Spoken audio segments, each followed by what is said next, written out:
And welcome back, this is Baller Scuba with more Let's Play Mass Effect. I'm joined, as always, by Commander Spectre, Mariah Shepard. I think both of those titles still apply. When we last left off, we were at the Citadel and in the Normandy. I fully explored, to the best of my knowledge, every nook and cranny of both, and I think it is time that we actually left and did something. So let's go to the galaxy map. After an extensive amount of absolutely no research, I've decided that we need to go to the Artemis Tau cluster, I believe it was called. I need to zoom out quite a bit in order to get to it, though. There's a lot going on here. This is the whole Milky Way, isn't it? Yeah, it is. It is surprisingly flat, I will say. Supermassive black hole in the middle. I'm not sure I want to go. Yeah, the Hawking. Yeah, I'm sure it's named after him. We want to go to Liara's dig site, though. It sounds like I might be able to get another party member there, or at least that's what it kind of sounds like to me. So we're gonna go there. I have options when I come here. Okay, Sparta, Knossos. Is that how you say it? I've always heard it Knossos. Athens and Macedon. Well, this sounds like Gnosis to me, and I don't think I want to deal with them. Sparta, Macedon, that comes later. I would rather deal with Athens first. That has always been my favorite of the Greek cities because I've always considered myself something of an intellectual type. Notice how I said I consider myself, not I am. Because I are dumb much of the time.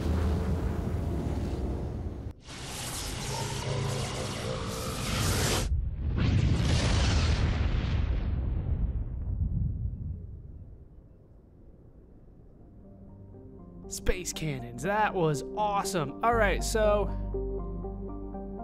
these planets are a little large to be that close together.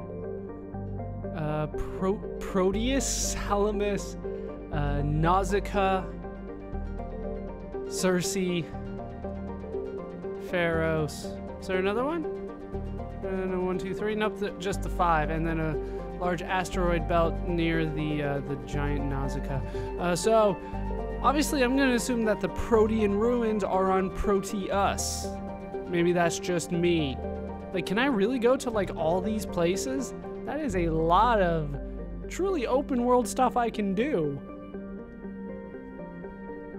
And part of me wants to go explore all the wrong options first, but I think for the time being, we can deal with one of these right options. Like the Hanar homeworld, Proteus has more than 90% oceanic cover. The incredible heat thrown off from Athens raises global humidity to 100%, creates constant cloud cover, and powers colossal typhoons that rage across the surface year-round. Hot, humid, and storm-racked, Proteus's rare combination of oxygen-nitrogen atmosphere and carbon-based biosphere nevertheless recommend it for colonization. A pilot program is studying the possibility of colonies below the ocean surface, safe from the worst effects of the weather. Colony founded in 2179. The population is quite small. The capital is Ithaca. Why didn't you call the planet Odysseus? Come on now, or Ulysses. All right, 4.9 Earth years is how long its year is. I honestly don't know radius. The day is 51 Earth hours, so slow rotation there. Atmosphere is pretty good. Surface temperature is a little on the high side, but I'm from Southern California, I can deal with it. And surface gravity is pretty good. Obviously, I don't think this is where she's gonna be, but I wanna go. Oh, gas deposit surveyed. Proteus has a large amount of free oxygen. Like, can I go? I can't go. There's no button for me to go. So I guess we're not going there. I can just look at it and find oxygen, I guess. All right, we'll try Salamis then.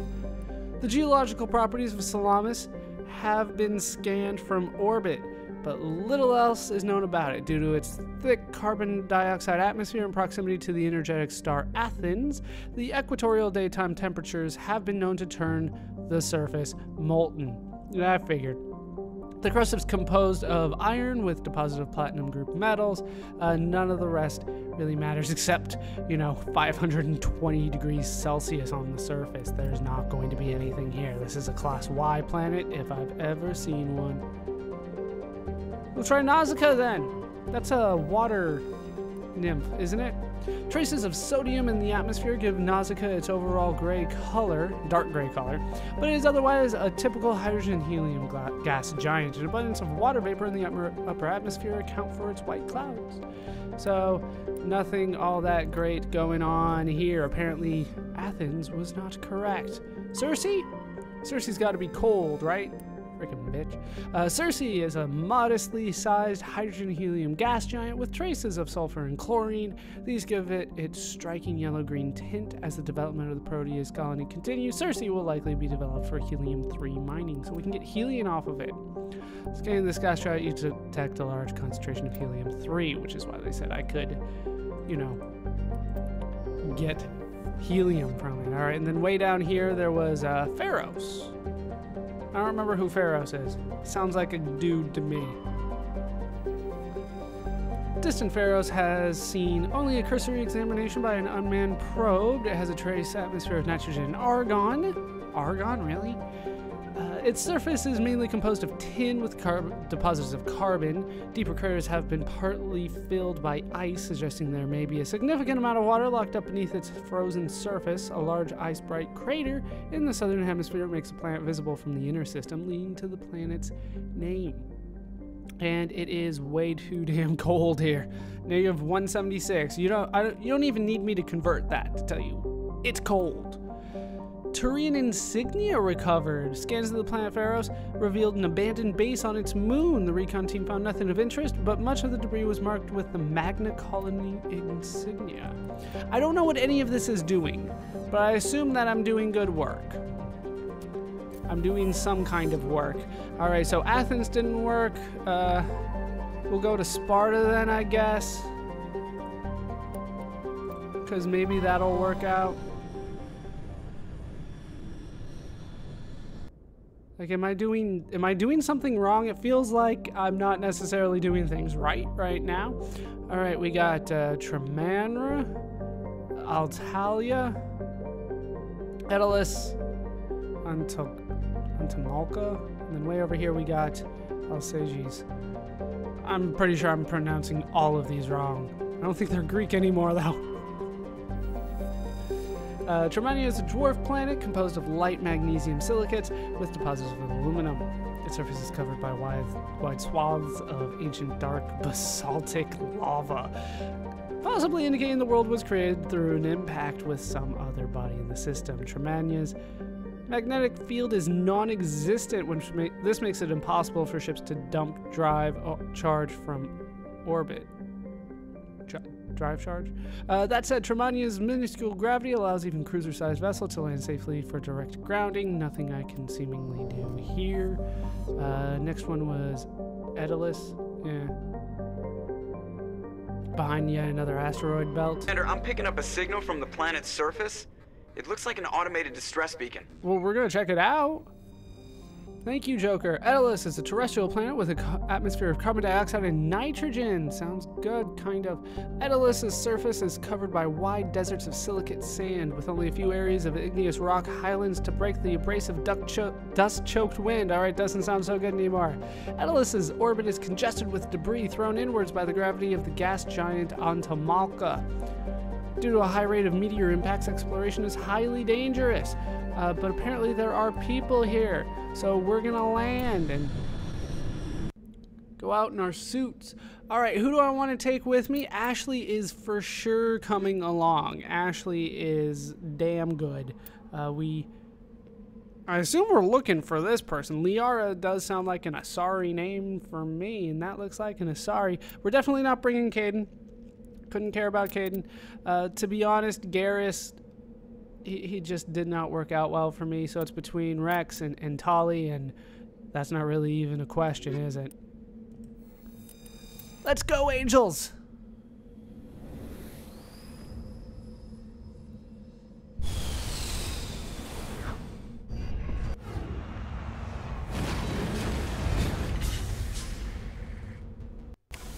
That was cool, don't get me wrong, but oh crap, I've got to deal with this. I don't know how to deal with this. What the hell am I doing? I got an achievement, I think, but like did they put something in my journal? They did. All right, I found 1 out of 13 terrain insignias, valuable minerals. Oh, okay, so I'm like collecting things. Fair enough. And then missing marines. All right, we need to find the source of the distress call. Good thing nothing hit me while I was looking in the menu. That could have been bad. Map? Alright, I'm at least going the right way. Like, I don't know if I want to hang out here and explore too much. This thing turns really quick. More than you would expect for a 6-wheeled vehicle. Like, really quick. Alright, there is at least something. We will check that out. I assume there's like nothing out in the distance. Alright, an Alliance Marine! Oh shit! A Thresher Maw! I'm just firing, I don't know. What can I... Oh, that's thrusters. Oh! Oh, I can just hold it down? Okay. Where are you coming? Where are you going? There you are. I don't know what I'm doing. How do, like, can I right click something? Right click doesn't seem to do anything. I'm whittling down its health. Oh, I overheated. I forgot that's a thing. No, get out. No, use that Omni Gel. No, I'm stuck.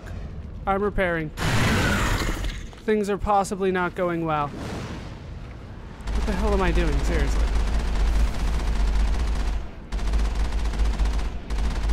Omnigel again? No, I died. That's death music if I've ever heard it.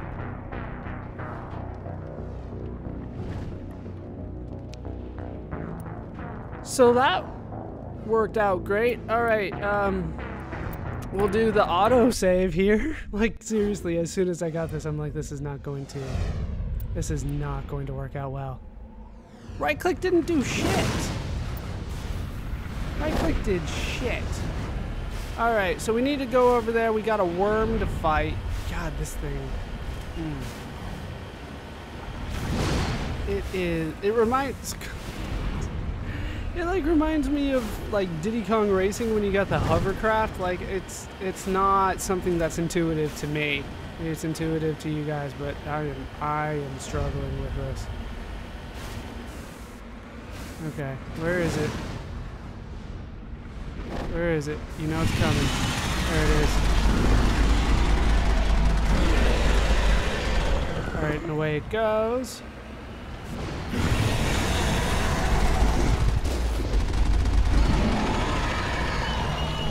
How often can I use the cannon? Looks like fairly often. No, we're driving away from that. Okay, so I'm a little bit more familiar with what it is that I'm doing. Oh, shit. But still kind of at a loss here. Oh, dear God. Is he, like, telegraphing anything to me? Because I feel like he's not. Alright, he missed that.